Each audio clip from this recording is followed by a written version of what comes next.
Je suis Anis Gondoura, cofondateur, CEO et lead développeur de Dako. J'ai travaillé pendant 3 ans dans le conseil en stratégie pour des enseignes de mode et du retail sur des problématiques de positionnement et de croissance. Au fil de ces années, j'ai compris que modifier le positionnement d'une enseigne était une opération délicate et très complexe. Il fallait collecter une quantité énorme d'informations et l'analyser. Cette information était aussi très hétérogène. Parallèlement, plusieurs articles spectaculaires sur l'intelligence artificielle et le deep learning commençaient à être publiés. L'idée d'utiliser l'intelligence artificielle pour analyser cette profusion d'informations commençait alors à germer dans ma tête. L'aventure Dako a commencé en juin 2016. Je partage l'idée avec Paul et Claire et on décide de se lancer.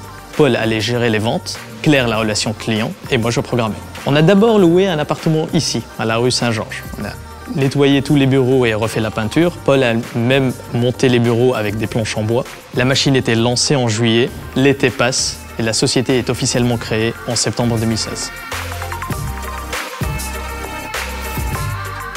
Il nous a quand même fallu 6 mois pour sortir le produit. Une fois ça fait, on a commencé les démonstrations et la prospection commerciale. Mais la première réussite pour moi était le premier contrat. Cela prouvait qu'on était sur la bonne voie, qu'on a identifié un vrai besoin business et que la tech fonctionnait. Alors, Titan, c'est un serveur qui possède la spécificité de posséder 4 cartes graphiques. Donc c'est une unité de calcul spécialisée pour faire de l'intelligence artificielle. C'est notre premier investissement.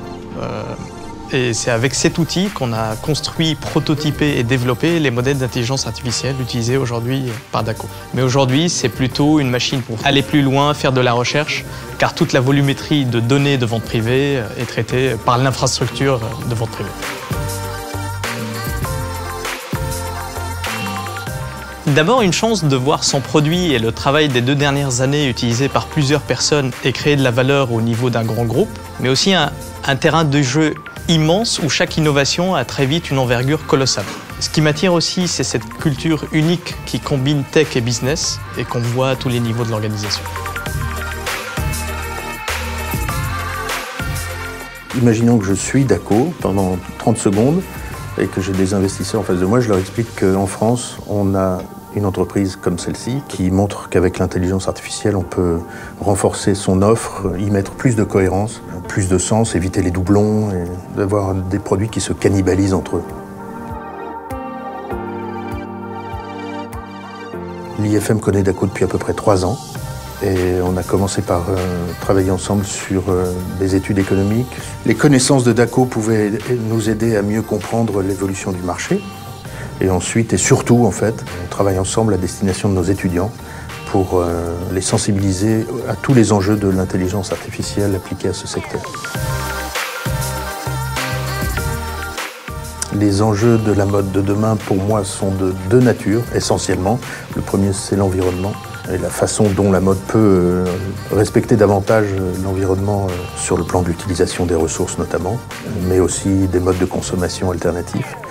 Et d'autre part, la question du numérique et au-delà, la question de l'intelligence artificielle et donc de l'usage de la mathématique et du calcul dans la conception de l'offre et y compris éventuellement la création.